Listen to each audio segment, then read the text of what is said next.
இது பார்ப்போம். 76 தொடக்கம் 80 வயது ஒரு பாஸ் பேப்பர்ல வந்த கேள்வி.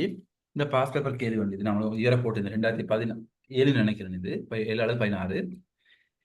PQRSTU என்ற 6 பேர் செய்து கொண்டிருக்கும் தொழில் புலன் தொடர்பாக கீழே உள்ள தகவல்களை அடிப்படையாக கொண்டது. அந்த 6 பேரிலே இருவர் நீதித்துறையாம், இருவர் கல்வித்துறையாம், ஒருவர் நிர்வாகத்துறை, மற்றையவர் வியாபாரத்துறை என்ற அடிப்படையில் இருக்கிறாங்களாம். அது சம்பந்தமா தாராங்க. இப்ப என்ன செய்வோம் நாங்க, இவ்வாறான கேள்வி செய்வதற்கு இலகுவான முறை இவ்வாறு தலைகீழான ஒரு எல் வடிவத்தை போட்டுக்கொள்வது. போட்டு இங்க 2 விஷயம் தான் இருக்குது. ஒன்று பெயர், அடுத்த தொழில். அவ்வளவுதான் இருக்குது, வேற எதுவும் இல்லை. பெயர், தொழில் 2 தான் இருக்குது, வேற ஒன்றும் இல்லை. ஆகவே ஒரு கோட்டுல பெயரையும் எப்பவுமே நாம் நிலைக்குத்துல பெயரை போடுவோம். பெயரை தரப்பட்ட ஒழுங்கு எழுதியாச்சு.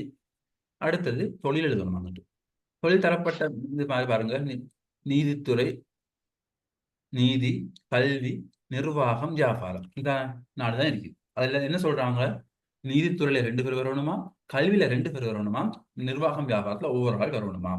இது தரவுகளை வாசிப்போம். முதலாவது, வியாபாரத்துறையில் தொழில் செய்து கொண்டிருக்கும் பி. அப்ப பி உடைய என்னது, வியாபாரம். வியாபாரத்துக்கு இனி வேற ஒருத்தரும் வரையலாது, ஒரு ஆள் வந்தாச்சு.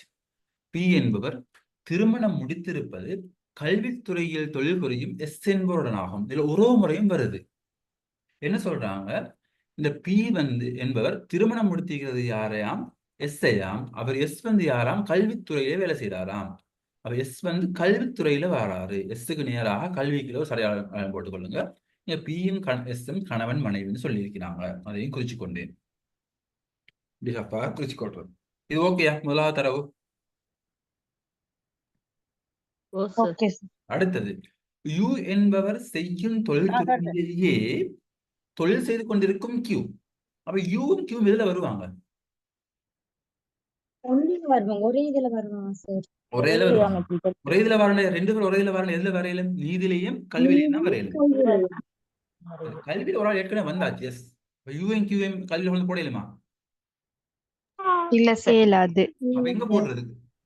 யூஎம் கியூ நீதித்துறையில தான் போடணும். சரியா? அது விளையாச்சுதா? யூஎம் கியூவும் ஒரே ஆள் ஒரே துறைன்னு வருது. ஆகவே யூஎம் கியூ நீதியில அல்லது கல்வியில தான் போட வேண்டும். நீதியில போட முடியாது, சாரி, கல்வியில போட முடியாது. காரணம் எஸ் ஏற்கனவே போட்டிருக்கிறதுனால. ஆகவே நீதித்துறை தான் போடணும். போட்டாச்சு. என்ன சொல்றாங்க, யூ என்பவர் கியூ என்பவர் திருமணம் முடித்திருப்பது நிர்வாகத்துறையில் தொழில் புரியும் ஒருடனாகும். கியூ திருமணம் முடிச்சுனா நிர்வாகத்துறையில வேலை செய்யற ஒரு ஆளோட. சரியா? இந்த குழுவிலே ஆர் உட்பட 4 பேர் தான் திருமணம் முடித்திருக்கிறான். அல்ல பி சரி, எஸ் சரி, கியூ சரி, இன்னொரு ஆளிக்கிறாரு. அவர் தான் ஆர். அப்ப ஆருடைய தொழில் என்ன? நிர்வாகத்துறை. நிர்வாகம். ஆறுல யாருக்கு? நிர்வாகம். ஆருக்கு நிர்வாகத்தை போடுங்க, மறைமுகமாக சொல்லிக்குது. சரியோ? இந்த குழுவிலே பெண்கள் 2 மட்டுமே உள்ளனர். அப்ப யாரு? இந்த பிஎஸ்ல ஒரு ஆள் பெண்ணா இருப்பாரு, கியூஆர்ல ஒரு ஆள் பெண்ணா இருப்பாரு. அப்படித்தானே? ஒரு 2 மட்டுமே உள்ள, மத்த எல்லாரும் ஆண்கள். இந்த 2 செய்யும் தொழில்துறைக்குரிய தொழிலை செய்யும் வேறொருவரும் அந்த துறையில் 6 பேரிடையும் இல்லை. அப்ப அந்த ஆகவே என்ன சொல்றாங்க, பிஎஸ் சோட்ல ஒரு ஆள் பெண்ணாம், கியூஆர் சோட்ல ஒரு ஆள் பெண். அது சுவர் தானே? அதுல சொல்றாங்க அந்த பெண்கள் 2 பேரும் தான் மொத்தமா ஆகிறாங்க. அந்த 2 பேரும் செய்யற தொழிலை வேற ஒருத்தரும் செய்யல. பெண்கள் யாரு?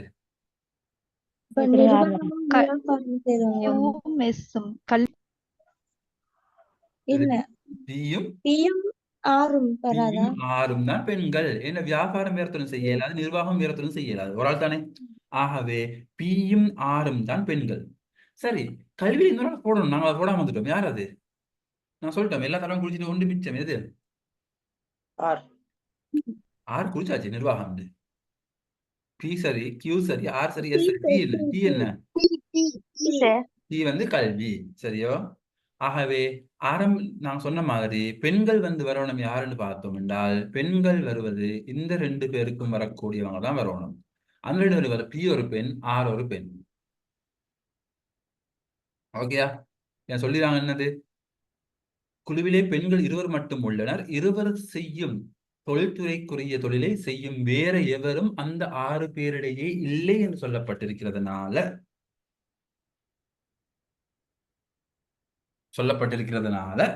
பியும் ஆரும் பெண்களாகும். சரியோ? கிளியர்? அது எல்லாம் ஓகேயா?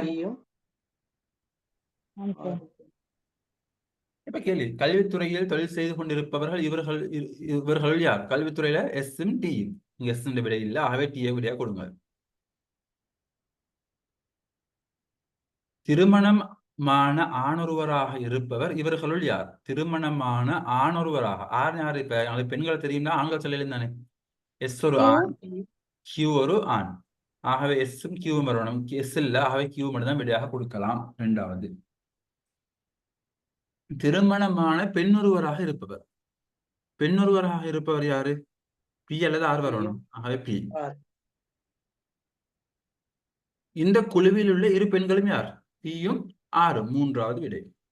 இறுதியாக, கீழே தரப்பட்ட கூற்றுக்கள் நிச்சயமாக உண்மையாக இருப்பது எது? கியூ என்பவர் திருமணமான பெண். இல்ல, கியூ என்ற ஆண் சொல்லிட்டோமே, அதுக்கு இல்ல. ஆர் என்பவர் திருமணமான ஆர். இல்ல, ஆர் வந்து பெண். யூ என்பவர் திருமணமாகாத பெண். இல்ல, 2 பெண்கள் தான் இருக்கிறாங்க. பியும் ஆர் தான் பெண், வேற இல்ல. டி என்பவர் திருமணமாகாத ஆண். எஸ், அதுதான் விட. பி ஆர் தவிர்த்து ஏனைய அனைவரும் ஆண்கள் ஆவர். ஓகேயா? இந்த கீழே கொஞ்சம் பார்த்துக்கொள்ளுங்க. நான் உண்மையிலே அந்த எக்ஸாம் மாடல் பேப்பர் செட் பண்ணும்போது இந்த கேள்வி எடுக்கல. நாங்க அதில் 2017ஆம் ஆண்டு, சாரி 2021ஆம் ஆண்டு பேப்பர் நான் குரூப்ல போடுறேன். அதை கொஞ்சம் பாருங்க. அதை நாங்கள் செய்வோம் அடுத்து வரக்கூடிய வகுப்புல. நாளைக்கு எக்ஸாம் எழுதக்கூடியவங்களுக்கு நீ டைம் போதாது அப்படின்னு அவங்களுக்கு தேவைன்னு சொன்னா அதில் பழைய காசு ரெக்கார்டிங்ஸ் பார்த்து தரையிலும் எனக்கு அதுலேயும் இவ்வாறான கேள்வி வருது. நாங்கள் அவங்களுக்கும் அடுத்து state teaching north western province உள்ளவங்களுக்கு நாங்கள் வரக்கூடிய வகுப்புகளில் டிஸ்கஸ் பண்ணுவோம். இவ்வாறான கேள்விகள் இன்னும் நாம் பார்க்க வேண்டியது பார்ப்போம். இன்னும் சில வினாக்கள் பார்ப்போம். இது வந்து சொல்லுங்க. என்ன டவுட் வந்து அந்த இதுல வந்து யூ நிர்வாகம் எப்படி நீங்க எடுத்தீங்க? ஏன்னா அதுல வந்து யூ நிர்வாகம் எடுக்கல, நீதி எடுத்தோம். ஏன் எடுத்தோம் என்றால், சரியா, இவை குறிச்சிட்டோம். யூ என்பவர் செய்யும் தொழில் ஆல்ரெடி எஸ் கல்வி போட்டு ஓகே தானே? எஸ் கல்விக்கு போட்டது கிளியர் தானே? அதெல்லாம் ஓகே. ஓகே. யூ என்பவர் செய்யும் தொழில்துறையை செய்து கொண்டிருக்கும் கியூ. அப்ப யூவும் கியூவும் ஒரே துறை யாருக்கு வரையிலும்? நீதி அல்லது கல்வி. 2 பேர் ஒரே துறை என்றால் நீதி அல்லது கல்வி. அதான் நீங்க சொல்லிக்கிறாங்க, இருவர் நீதித்துறை, இருவர் கல்வி. நிர்வாகம் வியாபாரமும் ஒரு ஆள் தான் வரையிலும். 2 பேர் வாரண்டா நீதியும் கல்வியும் தான் வர முடியும். சரியா? சரி. கல்வி ஏற்கனவே குறிச்சிட்டு தான் ஒரு ஆளுக்கு எஸ் போட்டிருந்ததுனால யூவையும் கியூவையும் திரும்பவும் கல்வியில கொண்டு போட முடியாது. ஓகே,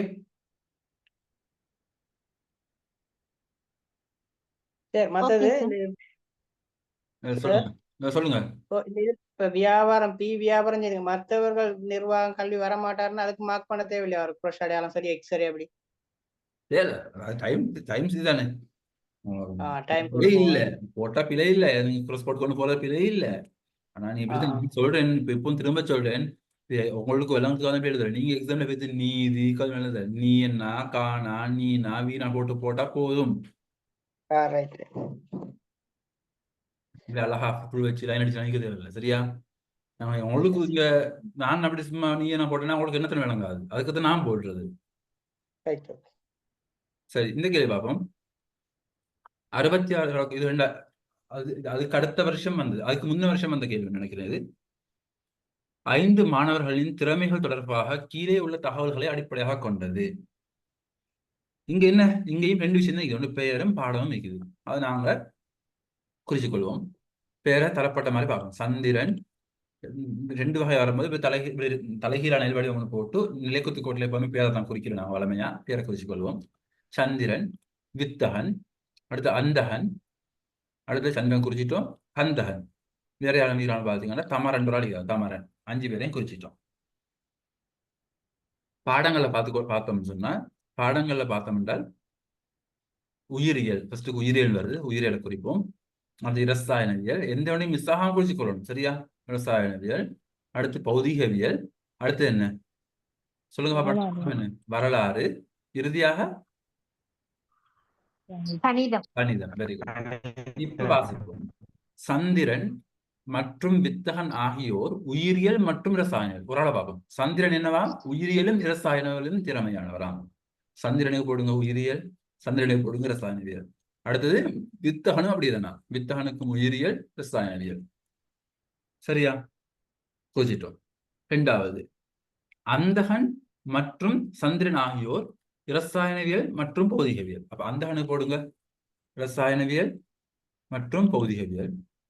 அதே மாதிரி சந்திரனுக்கும் போடுங்க இரசாயனவியல், ஏற்கனவே சந்திர ரசாயன போட்டுட்டோம், பௌதிகவியலையும் போடுங்க.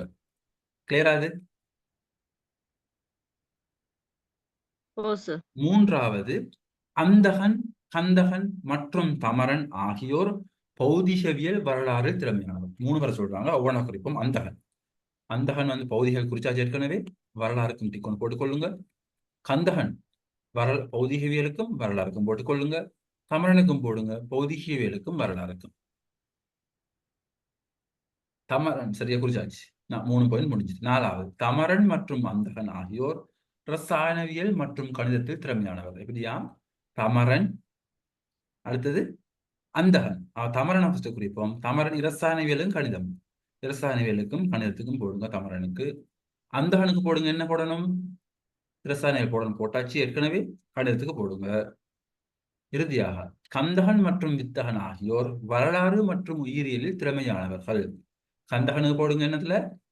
வரலாறுக்கும் உயிரியலுக்கும். கந்தகனுக்கு வரலாறுக்கு ஒரு சரி ஏற்கனவே போட்டிருக்குது, உயிரியலுக்கும் போட்டுக்கொள்ளுங்க. அவ்வாறே வித்தகனுக்கு வரலாறுக்கு ஒரு சரி போடுங்க, உயிரியலுக்கு ஏற்கனவே போட்டிருக்குது. எல்லாம் குறிச்சாச்சு. இனி கேள்விக்கு போங்க. பௌதீகவியல், வரலாறு மற்றும் உயிரியல் ஆகிய பாடங்களில் திறமையானவர். இந்த 3 பாடம், பௌதீகவியல், வரலாறு, உயிரியல், இந்த 3 பாடங்கள்லயே சரி வந்திரி யாருக்கு? விந்தகன், கந்தகன். வித்தகனுக்கும் வித்தகனுக்கும் அடுத்தது கந்தகனுக்கும் வந்து இது விடையில பாருங்க. யார் இருக்கிறாங்க? வித்தகன் அல்லது கந்தகன் இருக்கிறாங்களா? கந்தகன். கந்தகன்.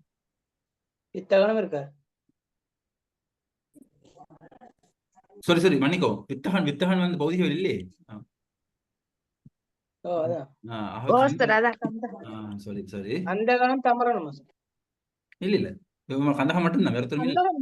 கந்தகன் மட்டும். கந்தகன் மட்டும். ஓகே, கந்தகன் மட்டும். ஆகவே இந்த 3வது விடை. பௌதிகவியல் மற்றும் வரலாறில் திறமையானவர். பௌதிகவியல் வரலாறில் திறமையானவர் யார் பார்ப்போம்? பௌதிகவியலில் வரலாறிலும் திறமையானவராகவும், இரசாயனவியலில் திறமை அற்றவர். கவனமா பாருங்க, திறமை அற்றவர். இரசாயனம் வரக்கூடாது. ஆக இரசாயனவியல் திறமை அற்றவர் என்றால் ஒரே ஒரு ஆள் தான். யாரு? கந்தகன். சரியா? அதை பார்த்துக்கொள்ள, கன்ஃபார்ம் பண்ணிக்கொள்ளும். பௌதிகவியலும் வரலாறும் திறமை பாருங்க. பௌதிகவியலும் சரி, வரலாறும் சரி, இரசாயனவியல் இல்லை. அப்ப யாரு? கந்தகன். 4வது விடை. இரசாயனவியல், வரலாறு மற்றும் உயிரியல் பாடங்களில் திறமையானவர். இரசாயனவியல் இரசாயனவியல், உயிரியல் மற்றும் வரலாறு, இது 3 சரி வந்துரு யாருக்கு?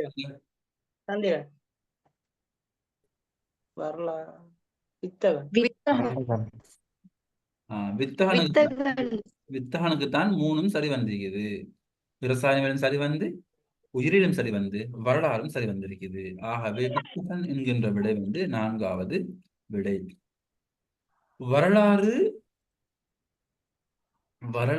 பௌதிகவியல், இரசாயனவியல், கணிதம் போன்ற பாடங்கள். வரலாறு, பௌதிகவியல், இரசாயனவியல், இந்த 4ம் சரி வந்து யாருக்கு?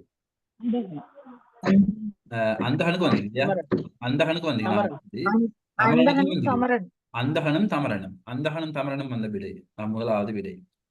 பௌதிகவியல், உயிரியல், ரசாயனவியல் போன்ற 3 பாடங்களிலும் திறமையானவர்.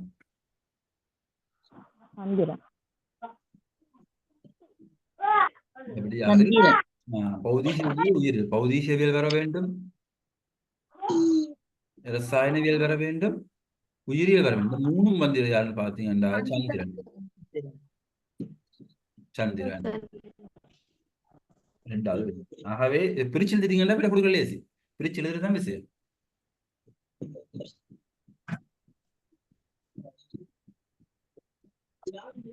அப்படி எப்படி செஞ்சா இலகுவா இருக்குதா?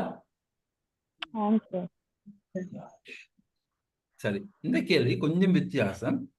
இதுவும் அதே வருஷம் அந்த கேள்வி ஒன்றுதான். சாரதா இதெல்லாம் கார்ட்ஸ் கேம். கார்ட்ஸ் கேம் விளையாட தெரிஞ்சுக்க தேவையில்லை இருக்கு. என்னண்டா 4 பேர் இருக்கிறாங்களாம். எனக்கு ஒரு நிமிடம் தாங்க, ஒரு நிமிடம் தாங்க.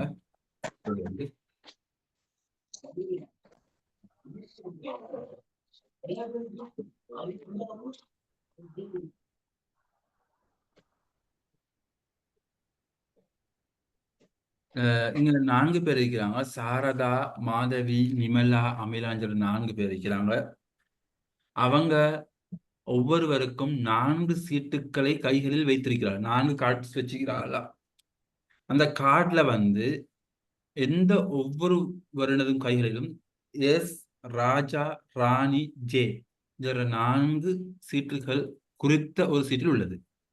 4ல ஒன்று எஸ் ஆയിരിക്കും, இன்னொன்று ராஜாவாയിരിக்கும், இன்னொன்று ராணி ஆയിരിக்கும், இன்னொன்று ஜே ஆയിരിக்கும்.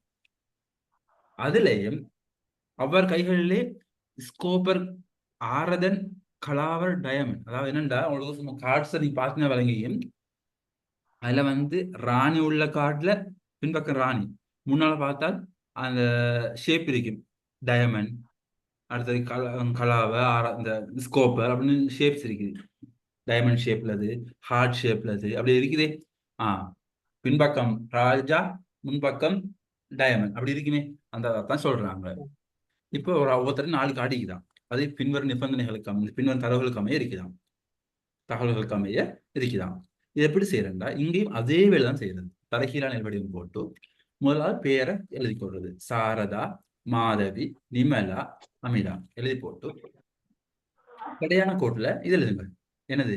எஸ், ராஜா, ராணி, ஜே தரப்படுத்ததை எழுதியாச்சு. சரியோ? எழுதினதுக்கு பிறகு நீங்க தரப்பட்ட தரவுகளை இங்கு வாசிக்க தொடங்க வேண்டும். தரப்பட்ட தரவுகளை வாசிக்க தொடங்க வேண்டும். பாருங்க சொல்றாங்க. சாரதாவின் கைகளில் ஸ்கோப்பர் எஸ். சாரதா கைகள் எதுக்குதான் எஸ் இருக்குது. என்ன எஸ்? ஸ்கோப்பர். சாரதாக்கு போடுங்க, எஸ் கீழே ஸ்கோப்பர்னு போடுங்க. கேள்வி நல்லா விலையும் கொள்ளுங்க. இந்த இப்ப சாரதாட்ட ஏஸ் ஒன்றிருக்கும், ராஜா ஒன்றிருக்கும், ராணி ஒன்றிருக்கும், ஜி ஒன்றிருக்கும். அதே மாதிரி சாரதாட்ட ஒரு ஸ்கோப்பர் இருக்கும், ஒரு ஆரதன் இருக்கும், ஒரு கலாவர் இருக்கும், ஒரு டைமண்ட் இருக்கும். அது எந்த ஸ்கோப்பர், எந்த ஆரதன், எந்த கலாவர்னு தெரியாது. இது வந்து என்னன்னா உங்களுக்கு கொஞ்சம் கன்ஃபியூஸ் ஆக்குற மாதிரி சொல்லிக்கிறாங்க. பட் கன்ஃபியூஸ் ஆக தேவையில்லை. சாரதாக்கு எஸ் ஸ்கோபர் இருக்குதா? டயமண்ட் ராணி. அப்ப ராணி கீழே என்ன போடணும்? சாரதாக்கு டயமண்ட், டயமண்ட் ராணி. சரியோ? அடுத்து மாதவி. மாதவியின் கைகளில் கலாவர் எஸ். எஸ் கீழே என்ன போடணும்? கலாவர். கலாவர் ஏசும், டயமண்ட் ராஜா. ராஜா கீழே என்ன போடணும்? டயமண்ட். சரியோ? மூன்றாவது நிமலாவின் கைகளில் கலாவர் ராணி. என்ன ராணியா? நிமலாவுக்கு கலாவர். ஸ்கோப்பர் ராஜா. என்ன ராஜா? ஸ்கோப்பர். அமிலாவின் கைகளில் கலாவர் ஜே உள்ளது. அமிலா கலாவர். இது குறிச்சது விளங்கிச்சுதான். சார் அப்ப 4 காட்டிக்கிறா. ஒரு ஆள்கிட்ட கையில 4 கார்டு தான் இருக்குது. அந்த 4 கார்டுல ஒரு கார்டை பார்த்து சாரதார ஒரு கார்டு எடுத்து பார்த்தால் முன்பக்கம் ஏஸ் இருக்குது, பின்பக்கம் ஸ்கோப்பர். ஏஸ் ஸ்கோப்பர் கார்டு ஒன்று இருக்குது. உங்களோட கார்டு ஸ்பெக்ல எடுத்துக்கொண்டீங்கன்னா அதுல ஏஸ் ஸ்கோப்பர் இருக்கும், ஏஸ் கலாவர் இருக்கும், ஏஸ் டயமண்ட் இருக்கும், அது அடுத்தது வந்து ஏஸ் ஆரதன் இருக்கும். அதே மாதிரி ராஜா, இந்த ராஜாவை எடுத்துக்கொண்டீங்கன்னா ராஜா ஸ்கோப்பர், ராஜா டயமண்ட், ராஜா கலாவர், ராஜா ஆரதன் இருக்கும். ராணிலையும் அப்படி 4 இருக்கும், ஜேலையும் அப்படி 4 இருக்கும். விளங்கிச்சுதா? முன்பக்கம் பின்பக்கம் ஒரு கார்டு. அதெல்லாம் யோசிக்க வேணும். உங்களுக்கு இப்ப நான் சொன்ன மட்டும் குறிச்சு விளங்கினா ஓகே. மிச்சம் இந்த கார்ட்ஸா பத்தி விளங்கி தேவையில்லை. தரப்படத்தை இப்படி குறிச்சினது ஓகேயா? ஓகே சரி, சார். இப்ப சாரதாட்ட 2 கார்டு தான் நீங்க கோபர் ஒன்று டைமண்ட். இல்ல இப்ப எனக்கு தரப்பட்ட தரவின்படி குறிச்சிக்கிறோம். இது ஓகேயா? வாங்க சார். ஓகே. ஆனா அவங்க ஓகே சார். சொல்றாங்க கேள்வியில, சாரி கொஞ்சம் இல்லைங்க, சின்ன மிஸ்டேக் ஒன்று வந்திருக்கு.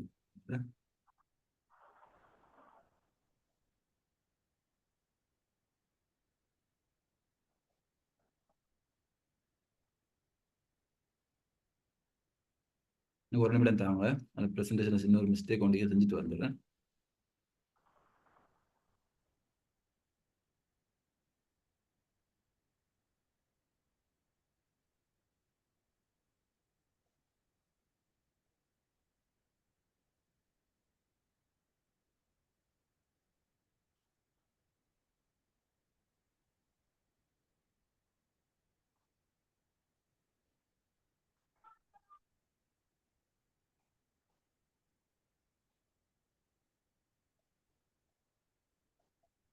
இந்த கேள்வியை நீங்க கொஞ்சம் பாருங்க, நான் இதை செஞ்சு முடிச்சுட்டு வாங்க. ரெண்டாக்குன்றதை ப்ரெசன்டேஷன் சின்ன ஒரு மிஸ்டேக் ஒன்று விட்டிக்கு நான் செஞ்சு குயிக்காக செய்கிறேன்.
ஓகே, சரி பார்ப்போம்.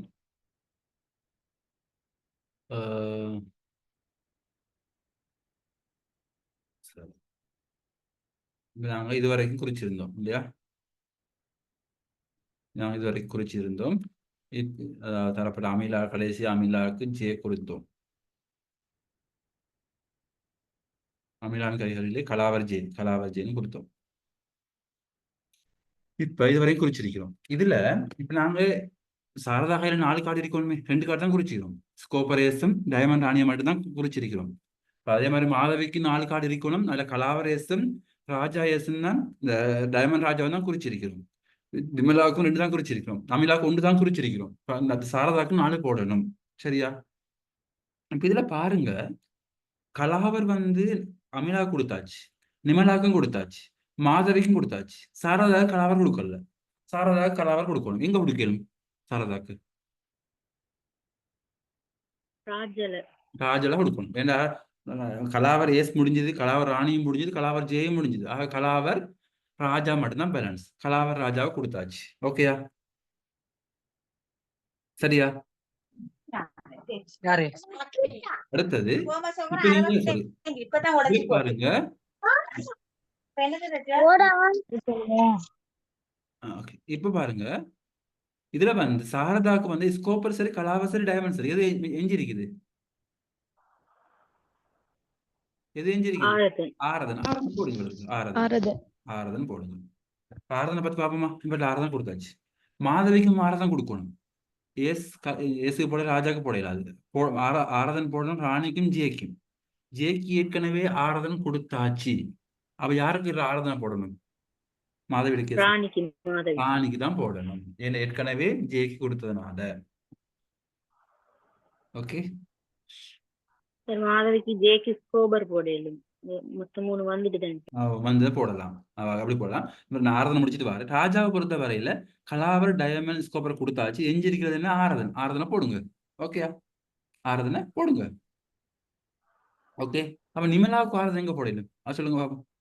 நிமலாவுக்கு ஆரதன் எங்க வரும்? ஜேக்கு வருமா, ஏசுக்கு வருமா? ஏசிக்கு தான் வரும். ஏசு தான் வரும். ஓகே, இப்ப நீங்க சொன்ன ஏசு தான் வரும். Very good. நீங்க சொன்ன மாதிரி பேலன்ஸா போட்டா சரி. மாதவிக்கு போடாதது எதுன்னு பார்த்தோம்னா ஸ்கோப்பர். மாதவிக்கு ஸ்கோப்பர். நிமலாவுக்கு போடாதது, நிமலாவுக்கு போடாதது டைமண்ட். டைமண்ட். இவற்றை டைமண்டை போடுங்க. அது மிஸ் ஆயிட்டாது. அமிலாக்கும் diamond அதே மாதிரி போடணும். நேக்குத்தாக பார்க்கும்போது ராணிக்கு வந்து டைமண்ட், ஆரதன், கலாவர் கொடுத்தாச்சு. ஸ்கோப்பர் கொடுத்துல ஸ்கோப்பரை கொடுங்க. அதே மாதிரி ஏசுக்கு எஞ்சி இருக்கிறது இது அமிலாக்கு diamond போடணும். ஓகேயா?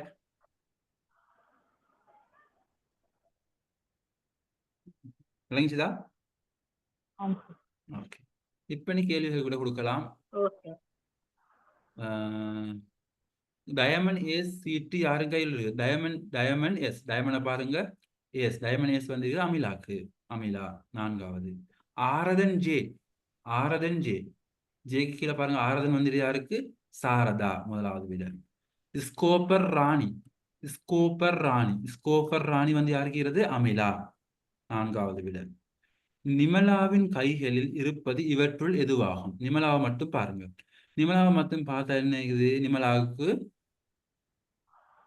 ஆரதன் ஏஸ் இருக்குது. 9வது விடையா தானே? நிமலாவுடைய ஆரதன் ஏஸ். ஆரதன் ஏஸ். அது சரி. அடுத்த விடையா பார்க்க தேவையில்லை. அமிலாவின் கையில் இருப்பது. அமிலாவின் கையில இருப்பது என்ன? ஆரதன் ஏஸா? இல்ல. அமிலாவோட கையில் இருக்கிறது டைமண்ட் ஏஸ். அமிலா கையில் என்ன? Diamond ace. ஆரதன் ராஜா இல்ல, ஆரதன் ராணி சொன்னோம். அதுக்கு இல்ல. ஆரதன் ராஜா 3வது விட. சரியோ? அதாவது பிரிச்சு இப்படி எழுதி கொள்றது. அதுக்காகவே தான் சொன்னேன். அடுத்த பயிற்சி ஒரு வித்தியாசம்